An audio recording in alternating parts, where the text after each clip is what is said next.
Beyonce, and welcome back to Art Talks.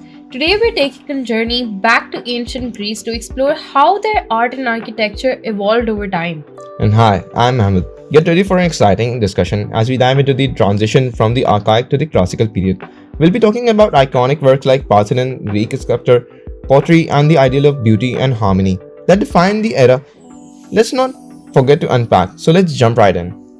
Let's begin with the Archaic period from 700 to 480 BCE. This was when Greek art began to find its own voice.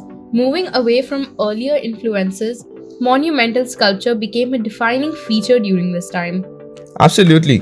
Take the chorus or the chorus statues, for example. These simple yet striking depictions of young men and women were revolutionary. The chorus represented the idealized male form, while the chorus celebrated youthful femininity. They stood rigid, upright poses and had the iconic archaic smile. Oh, the archaic smile, Ahmed, you're right. It's such a quirky feature, I think. It was their way of adding a sense of liveliness to the statues, even though the poses weren't very realistic, in my opinion.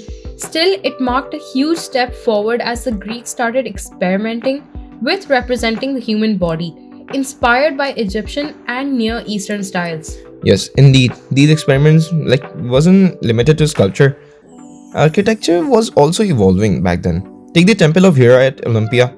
It's a great example of archaic smile and archaic architecture, simple, functional and thick columns and a solid heavy appearance. I absolutely agree. I also think it's pretty fascinating how they were just beginning to explore architectural styles like the Doric and Ionic orders. These early attempts might look rough to the naked eye, but laid the groundwork for the breathtaking designs of the classical period. Oh, and here's something people often overlook. The Greeks painted their statues and temples. Can you imagine? The chorus and core in bright, vibrant colors. It's a far cry from the plain marble look we think of today. Did they really? Another fascinating aspect of the archaic period, I think, was the emergence of black figure pottery. They were more than just decorative pieces. They told stories of myths and everyday life, blending function and art.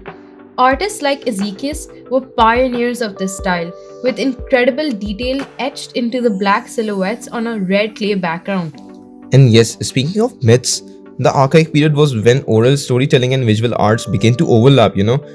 Imagine being in a part of society where storytelling wasn't just of words, just not dependent on words, but illustrated on everyday objects. A drinking cup, or for example, a vase, or even a funeral urn. I'd love to have one of those, but you know what? Let's jump to the next topic. The classical period from 480 to 323 BCE.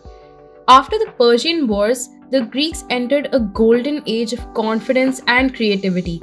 They weren't just making art, they were striving for perfection. Indeed, and there's no better example than the Parthenon, built between 447 and 432 BCE.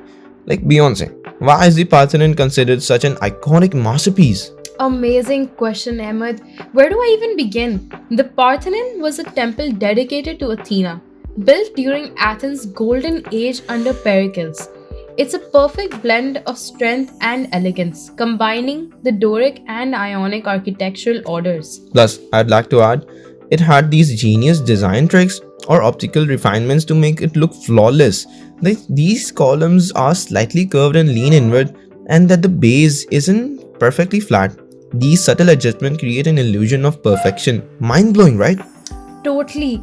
And you know about the artwork? Phidias the sculptor created intricate friezes and pediments that tell stories from Greek mythology. Did you know that these sculptures capture movement and emotion, and also an incredible level of detail? The Parthenon is more than just a building. It's a symbol of balance, harmony, and the Greek pursuit of excellence. It's a structure that embodies their cultural details. I agree, and let's not forget the temples built outside Athens. The Temple of Apollo at Bassae, with its unique mix of Doric, Ionic, and even the Corinthian order. I think that shows how the Greeks were experimenting with architecture. They really wanted to create spaces that truly honored their gods and showcased their ingenuity. And I must tell you, sculpture in the classical period was equally ambitious. Myron's Decapolis, for instance, captures an athlete in mid motion. You can feel the tension in his muscles and the anticipation of the throw. It's a moment frozen in time. Polyclitus, Doryphorus, or Spear Bearer is another highlight, I must add. Polyclitus even wrote a guide called the Canon, which was about achieving ideal proportions.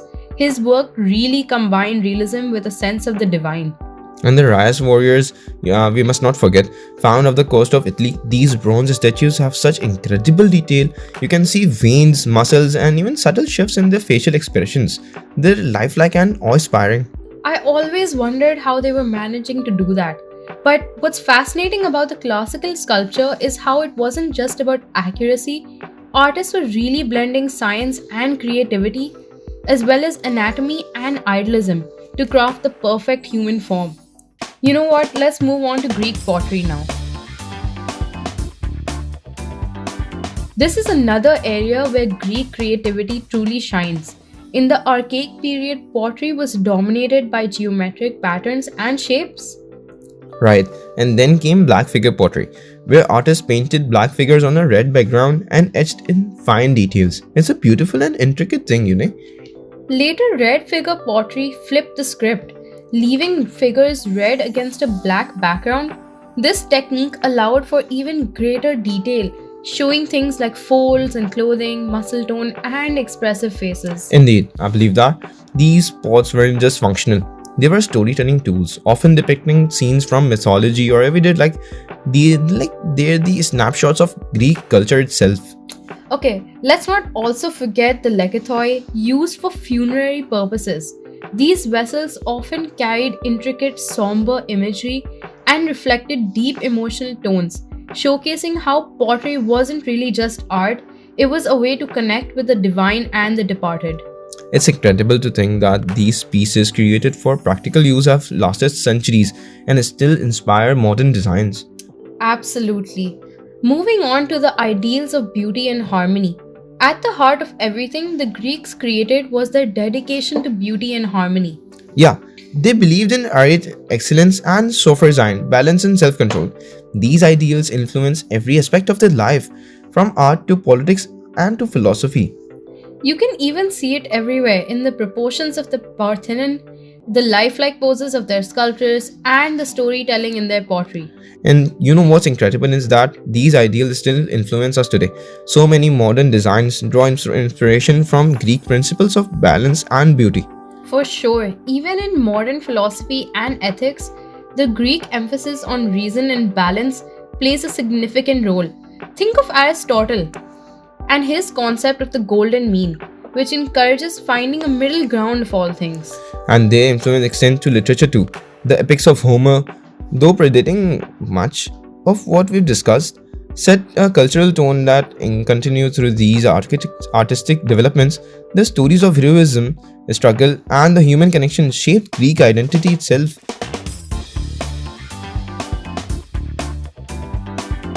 Well, that's a wrap for today. We hope you enjoyed this journey from the archaic to the classical period.